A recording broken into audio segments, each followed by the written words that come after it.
And welcome to day 2 of my discussion about my journey through Dawntrail. This past day, I've gotten around a little less than 5 hours through, but we did complete a lot. If this is your first time watching this will be spoilers. My day 1 wasn't spoilers because that was kind of my first impressions on the story, but if you have not played through at least up to right before the level 94 quest. All right, so that is your warning, so let us begin with our day 2 spoilers. There is so much that occurred, right? When we last left on from day 1, Wooklamont was captured and we're like, oh no, we need to get her back. And so that was like this entire journey, and I kind of got through that, through the giants, eventually fighting Valgamara to eventually stop before we start the quest to visit Yoktel. And first off, let's kind of talk about Koanin, because Koanin has grown so much during the whole sequence where Wooklamont was captured. Did we see him be so different than how he usually is? He was letting his emotions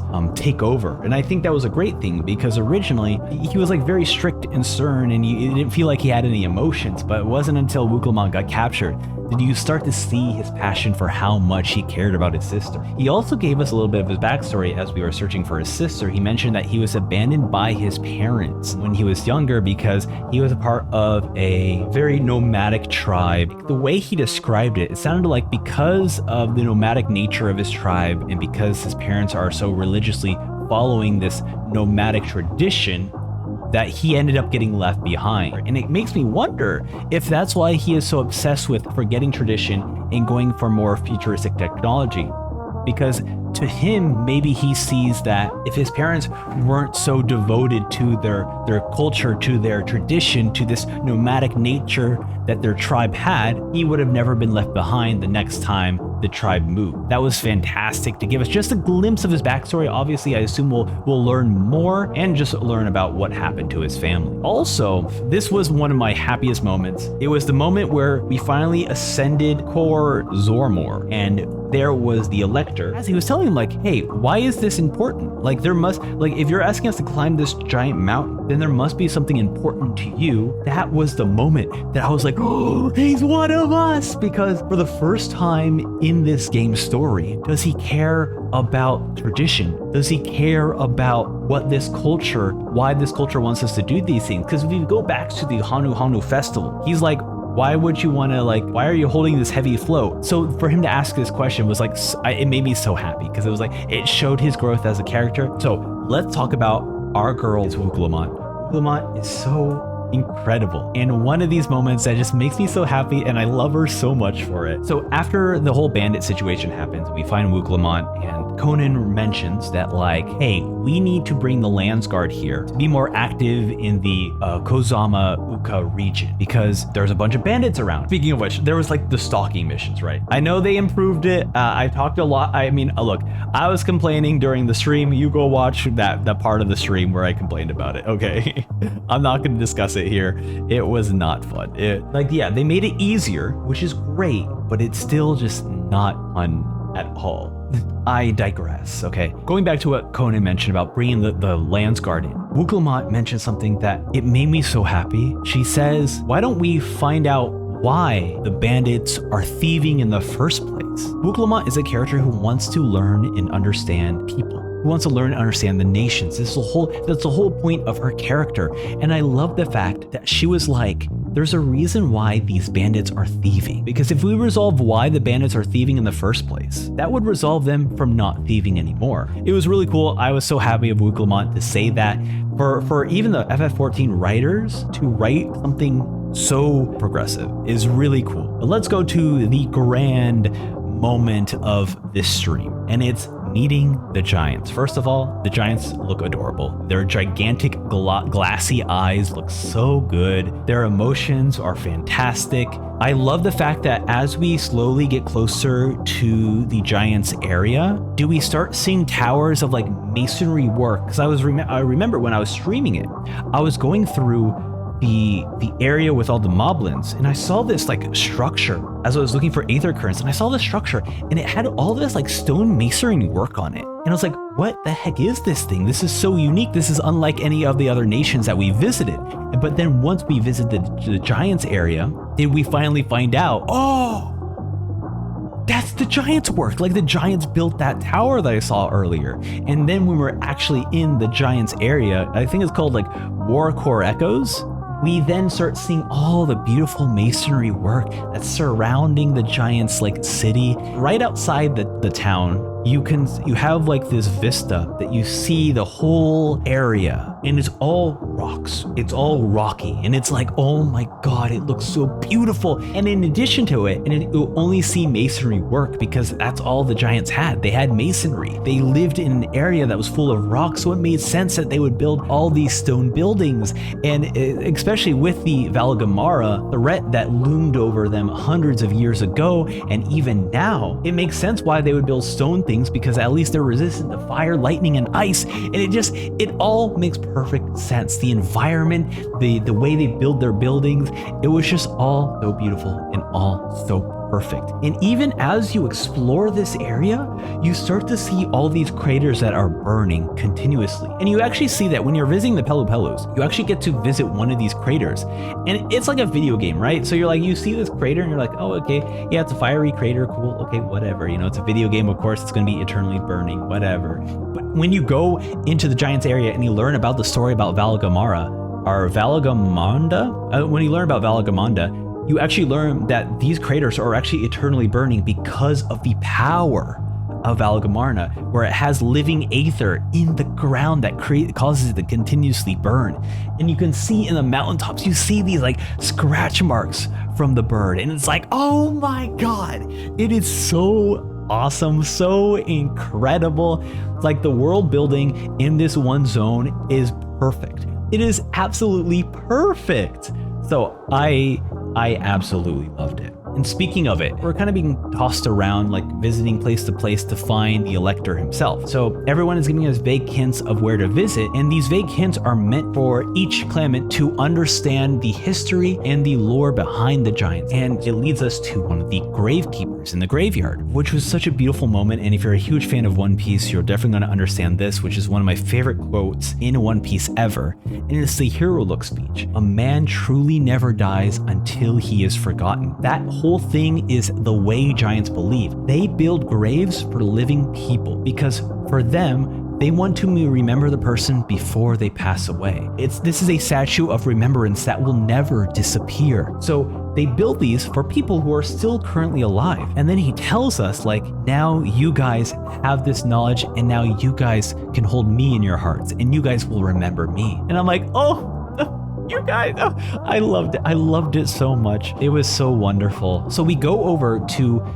this cave, and it has 4 different murals, and it tells the history of the giants. And I love this because the first one kind of mentions like the story of how all the giants came together and they conquered the entirety of Taral, both Yaktaral and Yoktaral. And then they had to create the bridge, right? The sky bridge might have been the first thing that they built, and then they conquered everything. But they essentially, because the continents were split into 2 and there was a huge ocean between them, and they didn't have they don't make boats, right? They only deal with stone. They were like, okay, what if we just made a giant bridge that bridged the gap basically between both continents so that we can travel between? And since then, they were able to conquer everything. So Wukamon asks, like, but I haven't seen any giants in Yaktaral. And the giant mentioned, oh, it's because they all died. And this is where he mentions something very specific. And he says that they got diseases, and they also explain that is why a lot of the giant, like when you look at the Elector, he's like 10 times the size of every other giant.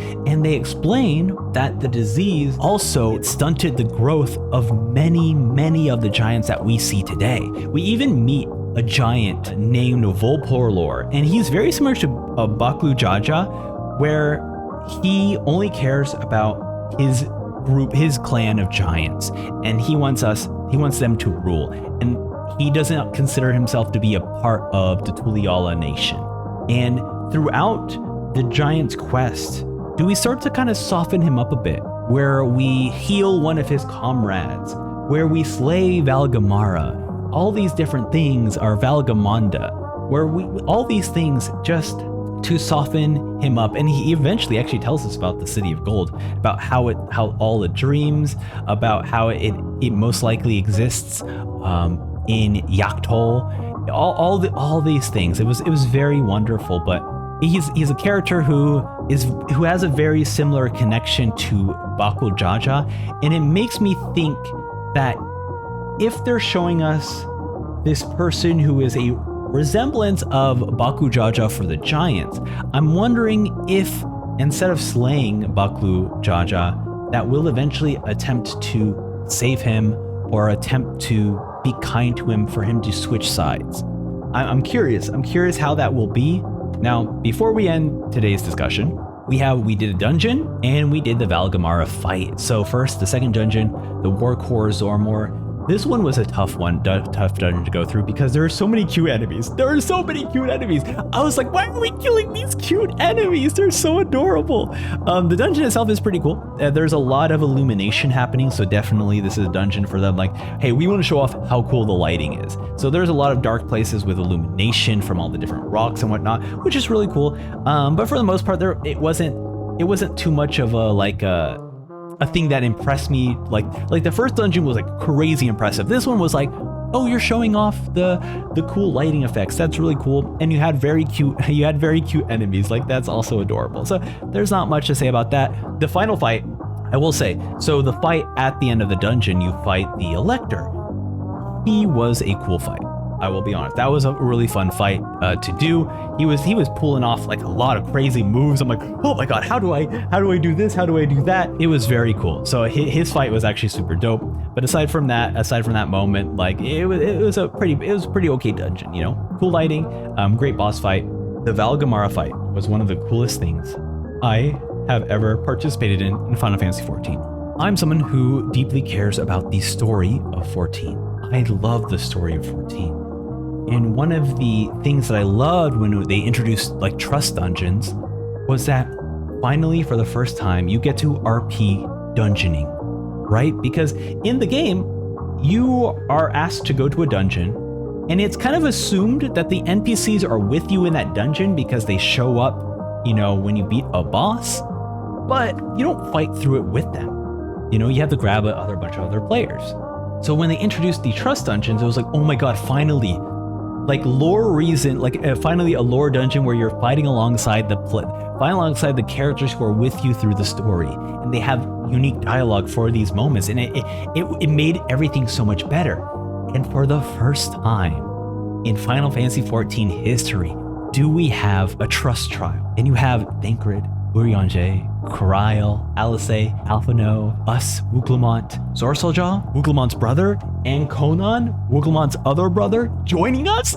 It was insane. It was so amazing to fight alongside them. I took a bunch of pictures because it's funny because, you know, in a trial, you're all in this circle and you're all just waiting for a boss to fight. So it's just all the characters waiting. And I had a lot of fun taking pictures of them. It was so much fun. And the Valgamara fight introduced so many unique mechanics. I was like, oh my god, not only is this a trial where you get to fight, where you get to actually have an RP fight with the players and the characters who will be now immortalized on top of the mountain that we just visited, because keep in mind, Gruul Jaja got his own gravestone with his adventuring party up on the top of the mountain for fighting and imprisoning Valgamara. So that means if we beat Valgamara, we'll also be on the hilltop right next to Gruul Jaja. So that was really cool, and the fight was so unique.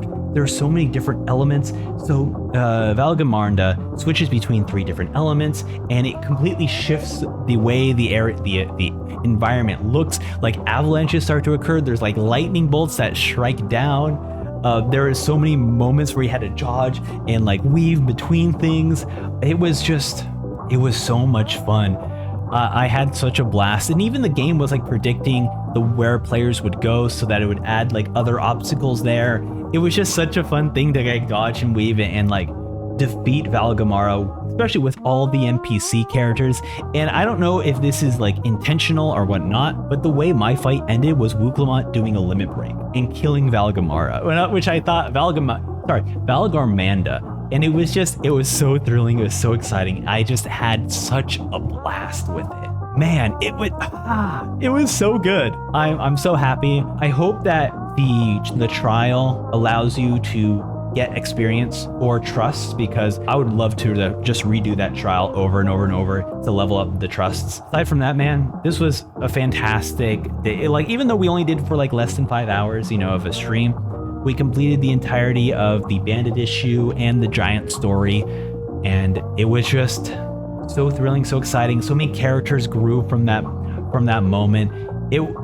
I'm really happy about the progress of how 14 has been going for Dawntrail. I freaking love this. Wuklamont, one of my favorite characters, she shines so perfectly. There's even the last moment of my stream where she kind of talks about finally finding a purpose. She finally found her purpose, and that's that she wants to be a champion of peace, much like her father.